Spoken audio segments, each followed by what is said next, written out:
Hi, everyone. It's Valerie Wang with Forever Neverland. I want to give a shout-out to Music Connections. So let's go ahead and get started.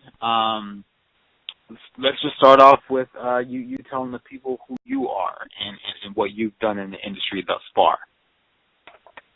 Yeah. Well, I've done events basically for as long as I can remember throughout high school, college, and then once I graduated, it was the first industry I jumped into. To be perfectly honest, most of my event experience has been in corporate events.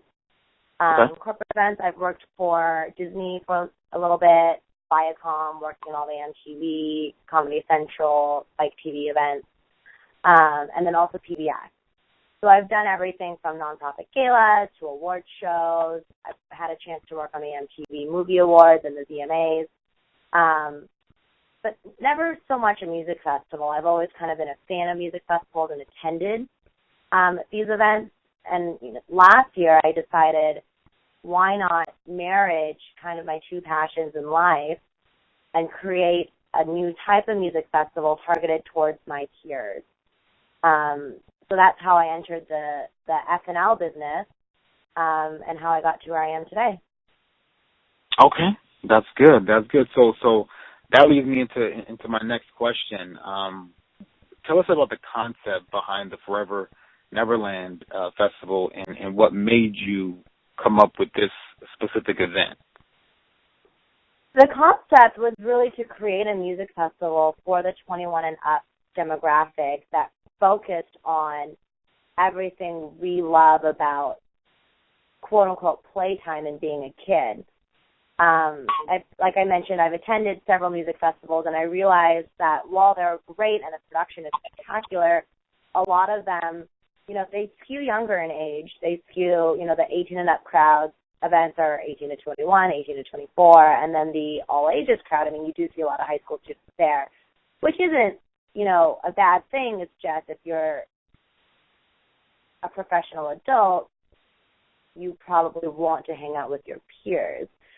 So I looked at, all of my friends and my focus group, basically, we all looked at what was out there that we could attend something, 21 and up or something targeted more towards our generation. And we really found that there wasn't anything there. So I took that opportunity to create Forever Neverland.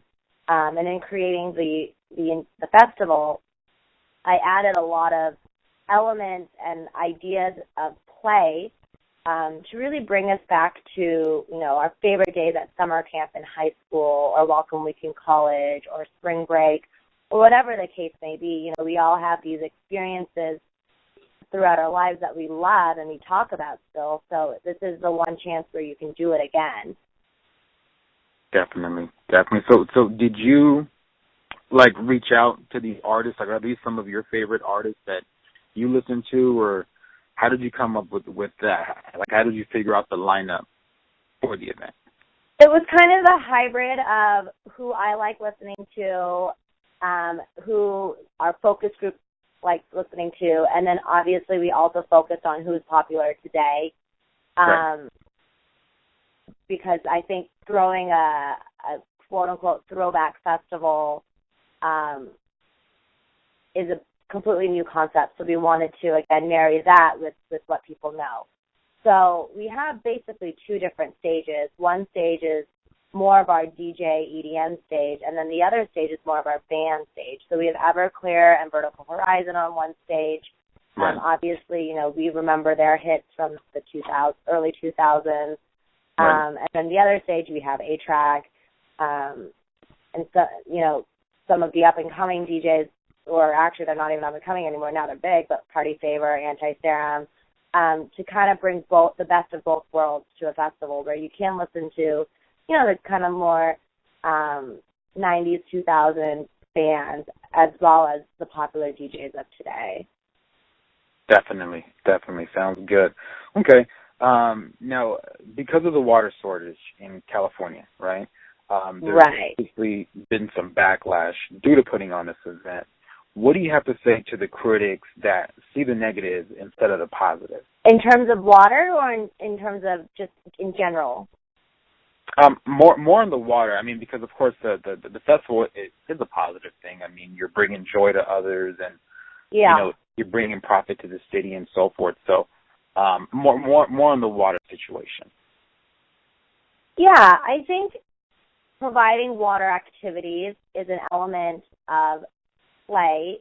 It offers all of our guests something different to do, which I think can kind of reshape the stereotypes of a music festival in terms of what people expect the guests to do while they're there. I think giving all of our guests something hands-on, interactive, and playful to do is going to kind of change, at least for our event, the stereotype of what you expect to see at this type of event. Right.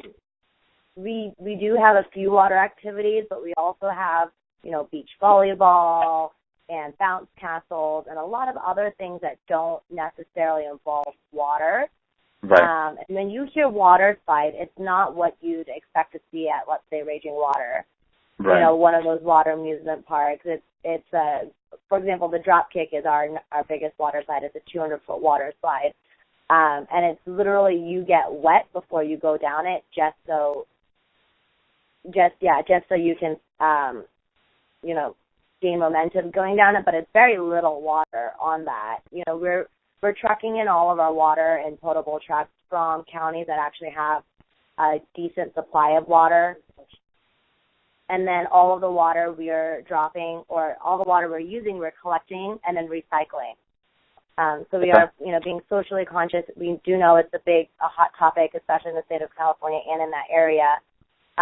So we are not using water from a local source. We're taking it from another county, and then we're collecting it and recycling it so it can be reused. Definitely. Well, I'm glad you mentioned that, because it puts that in perspective for those naysayers out there. Okay, sounds good. Now, I know that one of the major charitable organizations, Music Saves Lives, is a part of this event. How did they become involved?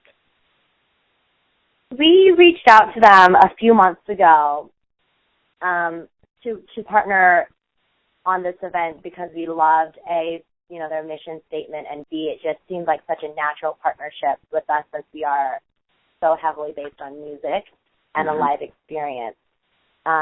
Originally, we were just going to offer the meet and greet with Everclear to help incentivize and raise awareness for Music Saves Lives and also blood donations.